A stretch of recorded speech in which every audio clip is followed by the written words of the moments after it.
It's a beautiful day out here. Praise Yah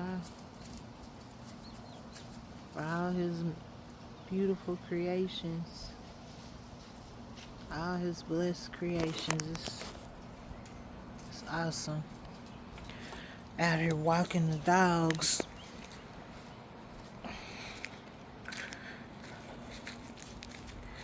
Just wanted to get this video going. It's gonna be part one of where y'all brought me from. Many times that he saved my life. So many. And I need to call them all to mind so I can encourage other people. Maybe I can bring to mind how many times he saved other people's lives. Because that's, gratefulness is the key. Gratefulness is the key to stay close to him, to remember who took care of us when nobody else was there. Literally, when he fashioned us in the womb and he numbered the hairs on our heads, it was only him there, because our mother carried us, but she had no control over whether we would come into this world or not, whether we would make it into this world. That's something we all should think about. And then once we got into this world, our parents probably did, most of them wanted to do the best they could to protect us and keep us safe. But it's only so much they could do. It had to be Yah. It had to be Yahuwah. And Yahuwah, Yahusha, Ruach HaKodesh, that actually kept us safe from all the plans of wickedness against our lives. All the plans of death. Especially those with a purpose and a calling. Which everybody has a purpose and a calling, but not everybody finds it. Sadly. Because of this fallen world. But to start, I was born in 1974 to a white mother and a black father, or an Israelite father. So right off in 1974, the odds were against me on both sides, because I endured a lot of bullying from both sides growing up, But anyway, we'll get into that part later. But so like I said, I was born in 1974 to biracial parents, were a white mother and black father. And they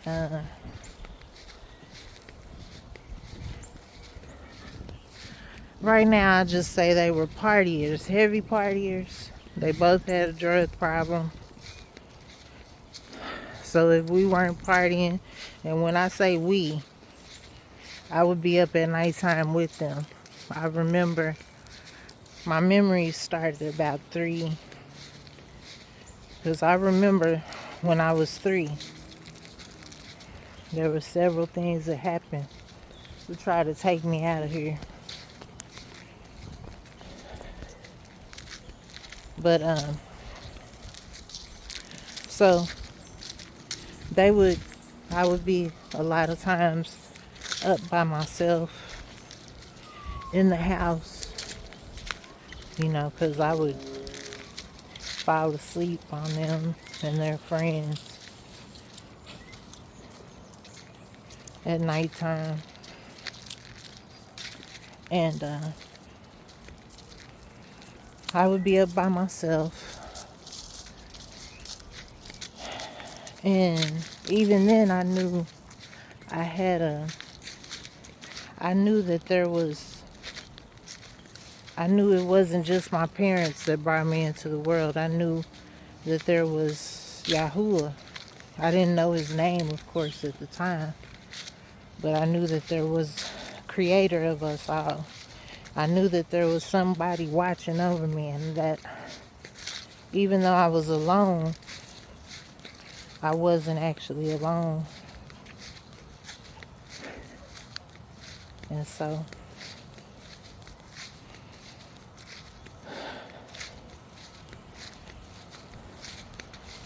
during that time of being alone in the house, and there were several instances of this, but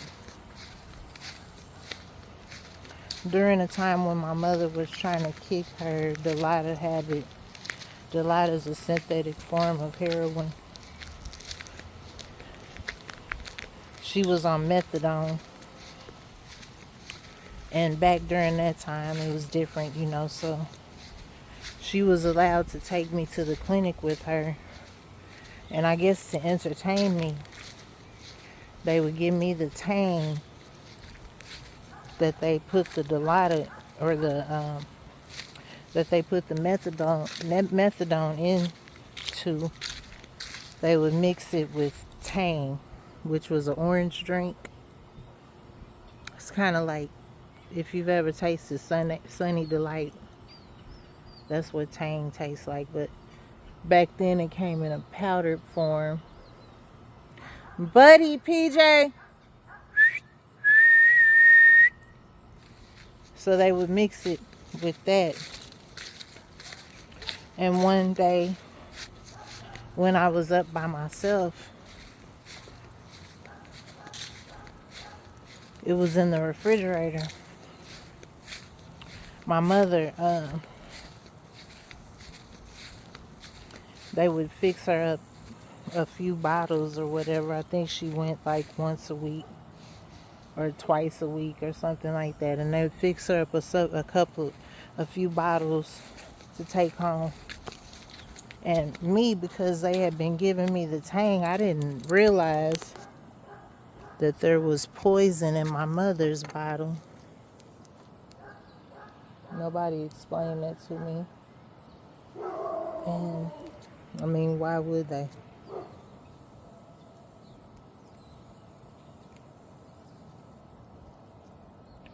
And so one morning when I was really, really thirsty, I drank that methadone. And I think I was about 4 then. Because I remember it was like right before my 5th birthday. Because I remember my 5th birthday very vividly. And we were in the same apartment when I turned 5 that we were in when I drank the methadone. And so when I drank that methadone, that's all I remember is drinking it and waking up in the hospital where they had pumped my stomach. And my mother took me to get ice cream. My mother and her friend took me to get ice cream and took me to my grandmother's house. And I stayed there for a little while at that time. Come on, buddy, PJ. Buddy.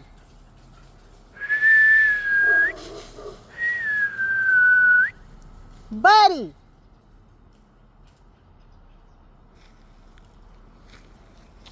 Let me get in the shade.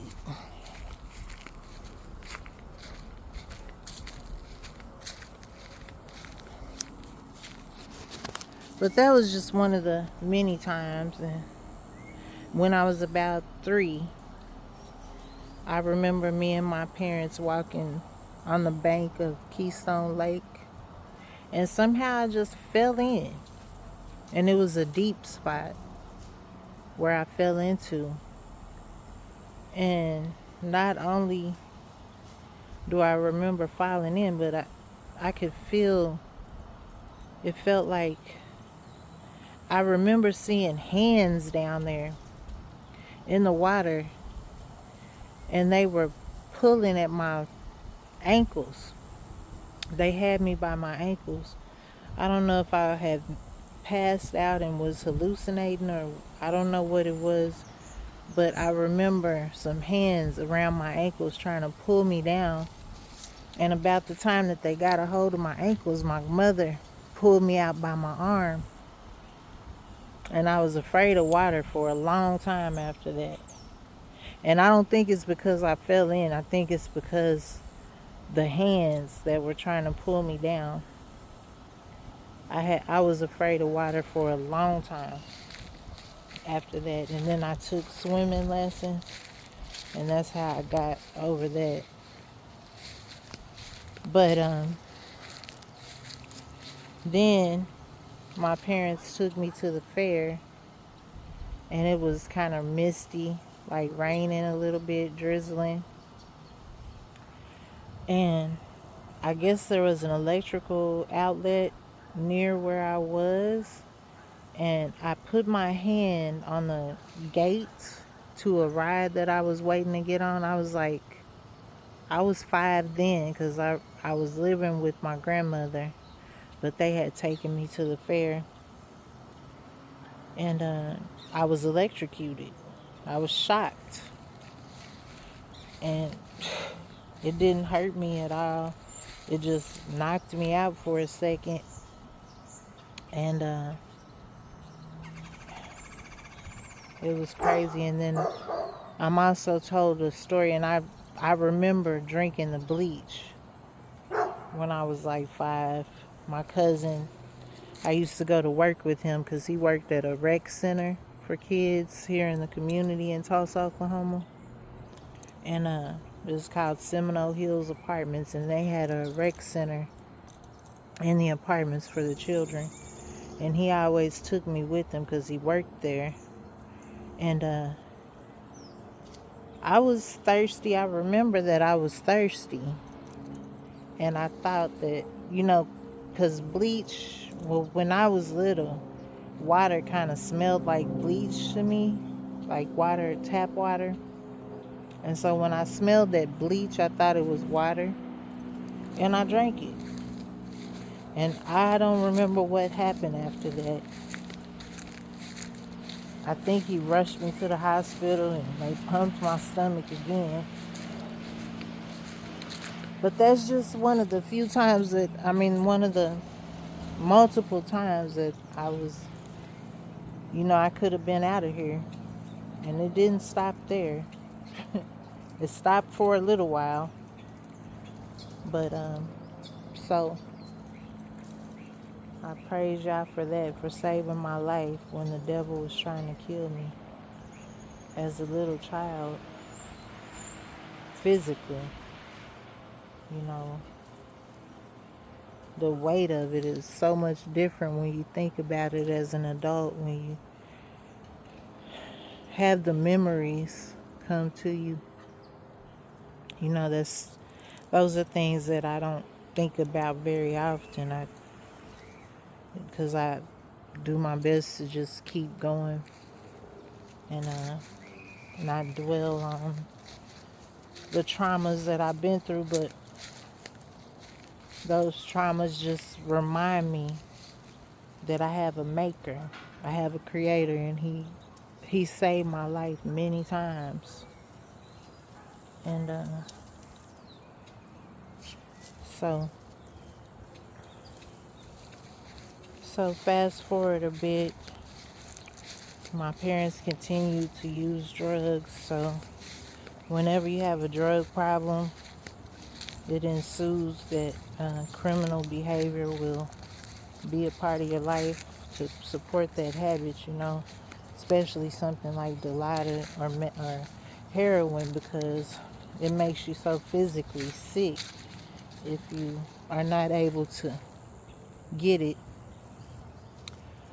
And so they lived a life of crime, like Bonnie and Clyde is what everybody used to call them.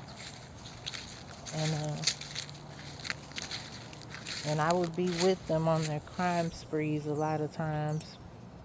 But when my grandmother found out what they were doing, she started making them leave me with her.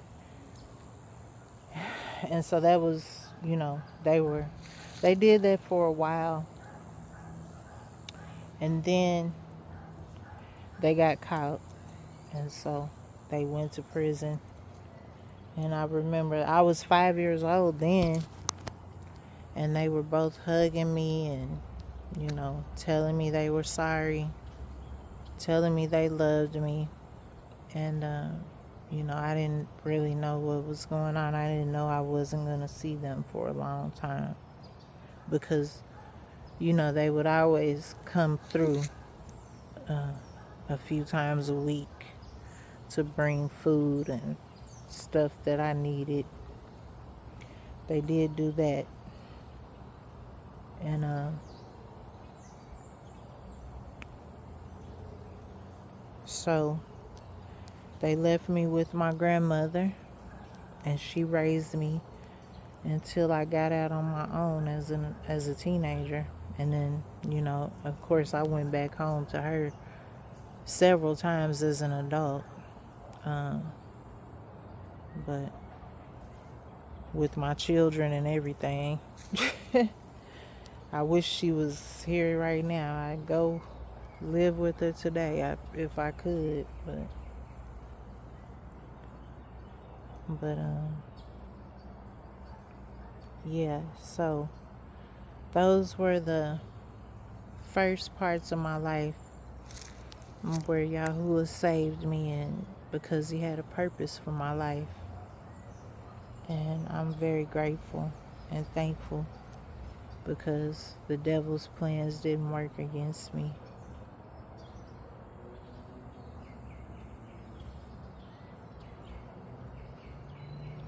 So my daddy's mother is my grandmother that raised me, and his family on her side is I think there were 11 boys,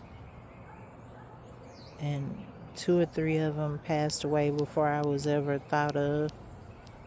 And then she had 3 girls, and one of them passed away as an infant. So I had 2 aunts and a bunch of uncles, and numerous first cousins, older cousins. And so my cousin that used to take me to work with him, he recently, and I think it was something he needed to get off his chest, he recently, a few years back, told me that he and his sister and their older brother, which was murdered by the police, they would blow marijuana smoke in my face so I could go to sleep, and because they had to go to school and stuff in the mornings. But when they would babysit me as a baby, they would do that to get me to go to sleep and stuff like that. So I think that started my battle against marijuana, and which I didn't try to smoke it on my own till I was about 13. But I always liked the smell of it, and I always wanted to be around my cousins and my older cousins, which the one that used to take me to the rec center with him, I think he's like 10 years older than me, 10 or 11 years older than me. And then the woman, the lady or girl, she was a girl when I was born. She was, I think, 13 when I was born.